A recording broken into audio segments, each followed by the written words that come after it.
But how much would you be willing to give up to protect your family? Would you trade your personal liberty for your personal safety?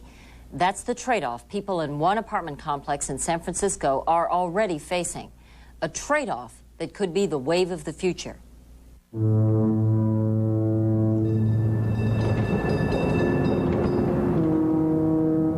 Over the hill from the heart of San Francisco lies one of this beautiful city's few blemishes. 586, Ridge Splendid. A dangerous neighborhood that looks the same as too many others all over America. 10-4. Captain, I get the feeling you don't like the fact that we're roaming around here in the middle of the night, huh? I mean, is it dangerous here? Apprehensive.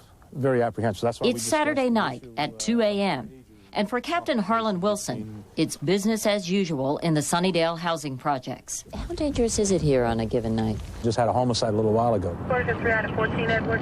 For years, the symbol of the drug-driven violence that seized this community was just up the block at the notorious Geneva Towers, 2 low-income high-rise buildings where drug dealers ruled. You could not go out into the hallway. Go out in the hallway, no chance. Because you were terrified, you were terrorized, you were involved. There were shootings in the hallways. Bodies was coming out of the windows. No. Dead people. For the 1,000 or more residents of the towers, the place they had to call home was more like a living nightmare. Did you want to move out of here, and could you financially? No, most definitely. I wanted to move as far away from Geneva's Towers as possible. Police officers will go some places where angels fear to tread. We didn't even want to tread into the towers. So if even the cops wouldn't go in, who would? This man, Eli Gray. I just want to thank you. Don't be fooled by this mild-mannered organist at the St. Mark's Institutional Baptist Church. He's the man the government brought in at taxpayers' expense to get the thugs out of Geneva Towers. Now we've got a clean lobby, we've got... His solution? Do something the police couldn't do. Lock it down. Close the doors and say, if you don't have business to see people in here, you don't come in the towers. To lock it down, Gray oversaw the building of a 10-foot-high security fence that now surrounds the towers. Today, tenants are forced to enter through a single security room. Guests must sign in, and people who appear suspicious are frisked. Is this bulletproof glass? That's bulletproof glass. Robert 2, dispatch 1. So what did you set up here? This is our monitor system, that closed-circuit TV system that's set up so that we can monitor the hallways. Excuse me, you're not supposed to play ball in the hallway. Thank you. We can monitor the garage areas where the vehicles are parked, and we can monitor the exterior of the buildings. But probably the key change at Geneva Towers, and certainly the most controversial, was the force of 60 armed guards Gray recruited and trained. 4th floor, B building. The guards admit they carry a lot more firepower than most security, but they say it's needed because some of the thugs here have even more. So far, they've confiscated Uzis, Tech-9s, .357 Magnums, and even a live grenade. They just have little gunfights, or they pass by, drive-by shootings. Gray says that in this environment, the only way his guards can keep in control is to stay on top of the bad element. Once we started to patrol the hallways, and we were constantly walking up on them, constantly, every time they turned, there was security. I feel like it is San Quentin. But for some residents, the massive show of force has been too much. They say the towers may be safer now, but it certainly doesn't feel like home. You shouldn't have to feel like you're locked in or feel like you're in prison in your own home. How would you like walking into your apartment building, the guards are just staring at you, just right in, piercing your eyes? That's harassment to people. But they're trying to protect you. They're trying to keep the bad elements out. Well, I don't know about that kind of... It appears to me and others that they're trying to keep us locked in. In fact, residents have filed 3 civil suits against Gray and his guards for abusive behavior to residents. Have you ever ended up in fights with residents? Absolutely. Yes, we have. Yes. There's an old saying, you have to break a few eggs to make an omelet. Is that your recipe? No. To take this place over, to establish the order, we had to deal with individuals accordingly, which was apprehending them, arresting them, and turning them over to the police. And if that's what you consider breaking eggs, then yes, we've broken a few eggs to make the omelet. And when I opened the door, they rushed. Did they ask if they could come in? No. It was 2 a.m., and Shirley Lee, a longtime resident of Geneva Towers, found herself face-to-face with security guards and the San Francisco police. And I'm looking down the barrel of 357s. Not one, not two, not three. All of them had guns. Drawn? And they were drawn. And they went through my house, they searched my closets, they searched my bedrooms, they went up under the beds, they looked everywhere, looking for a man. Lee says she's just thankful that her grandson wasn't there that night. Nevertheless, she doesn't sleep as well ever since the police and guards burst in. I wouldn't say we burst in. Gray says his men were chasing a robbery suspect who was seen on the surveillance monitors outside Lee's door. If I were that individual, I would probably find it easier to sleep at night knowing that someone is out there looking out for my welfare. Yes, sorry, this is Levi. Security at Geneva Towers.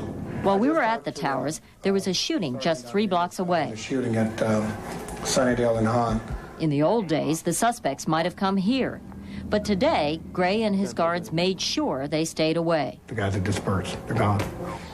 And while critics charge that crime has just been pushed up the block, one resident told us, you only need to see kids playing where drug dealers used to have their gun battles to be convinced the changes are worth it.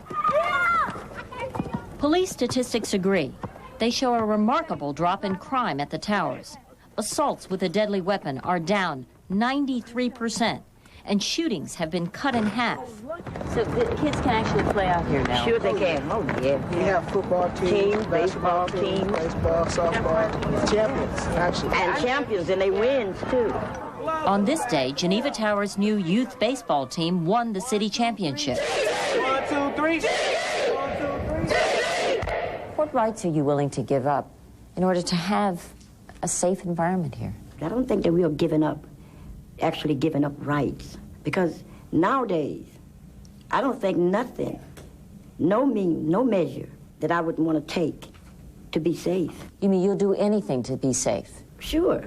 I hate this impression that we are fighting against having a safe, decent place to live. This is not true. The residents who protest the changes here say the issue isn't whether they want less crime, but whether the guards treat them like criminals. There are other apartment buildings in which you buzz in to get in, and they have guards sometimes. But they don't have, they're not infested with guards. Apparently here they're saying that the tenants is so criminally inclined, the element is so bad until they got to treat this like it's the streets. We may be poor.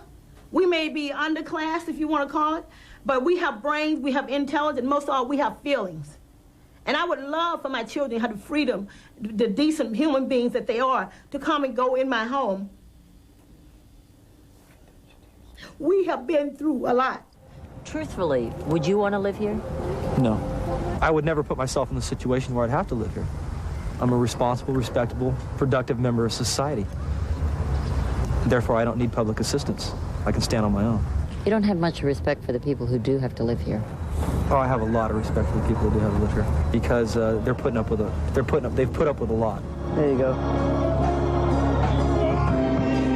We're not a bunch of brute, forceful people. We're not pushing ourselves on anyone. We're not trying to intimidate anyone to the point that they're afraid of us. You know, you make it sound like your guards are choir boys and like they don't do anything wrong. No, we do what we have to do to make things better at Geneva Towers, but we don't infringe upon anybody's rights. These are very sad memories of young boys that I knew around here that ended up dying unnecessarily. Before we left the towers, Shirley Lee showed us a graphic reminder of why the guards need to be here. He was killed in a drive-by shooting. Someone shot him, just drove by and shot him. It's sad because I know most of the young boys here. He lived here also, and he's dead. Lee says she feels caught right in the middle of this dilemma that's becoming more common for many American families. Either she lives with armed drug dealers or armed police and security, like the ones who burst into her home.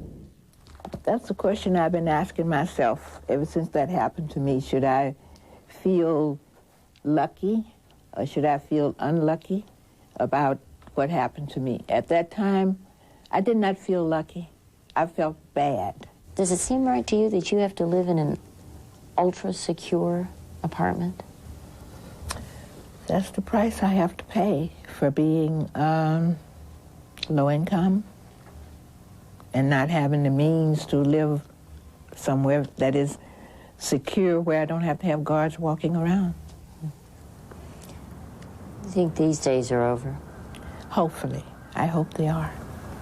I hope they are.